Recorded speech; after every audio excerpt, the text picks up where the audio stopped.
birthday, and I am very happy for him. Happy birthday, Levi! Happy birthday, Levi! Happy birthday, Levi! Living full throttle, bring on the sunshine. What a day to be alive.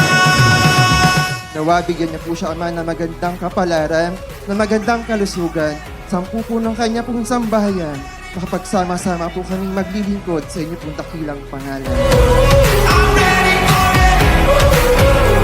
I'm ready for it, ready for it. Live here at our Space Team birthday celebration, we are about to welcome the reason why we're all gathered here today. Make some noise for our birthday family, Mommy Annie, Daddy Raymond, Auntie Lexi, and our birthday boy! From the start, high life, yes please. I'm the star of the show, filling up the scene. Right place, right time, so sweet. I'm working my magic, living out the dream.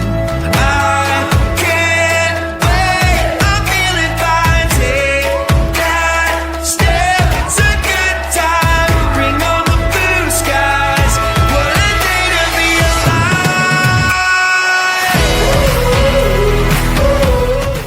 Apo ko, magkakaroon.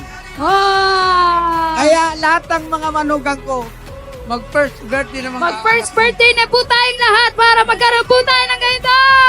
Yay! Bring on the sunshine. It's gonna be a good time. Bring on the blue sky. I'm ready for Hello, Levi! Alam ko, super bata ka pa at hindi mo pa to maiintindihan. Pero when the time comes na naiintindihan mo na to, and I hope na mapanood mo siya, happy kami na dumating ka sa buhay namin nila Ate Lexi mo. Hala, parang iiyak pa ako.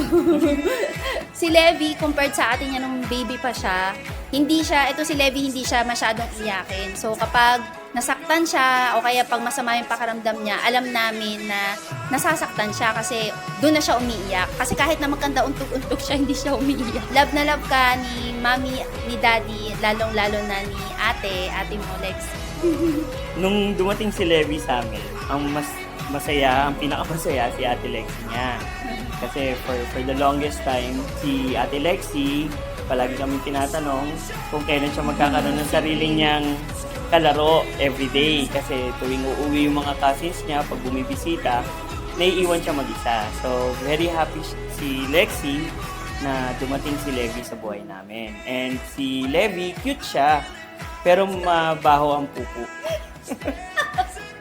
And Levi, pag napanood mo to, we are very happy na dumating ka sa buhay namin at we'll make sure na kayo ni ate mo, kung hindi man sinasabi namin ngayon na we will give you everything, pero we'll make sure kami ni mami nyo na you'll always have options.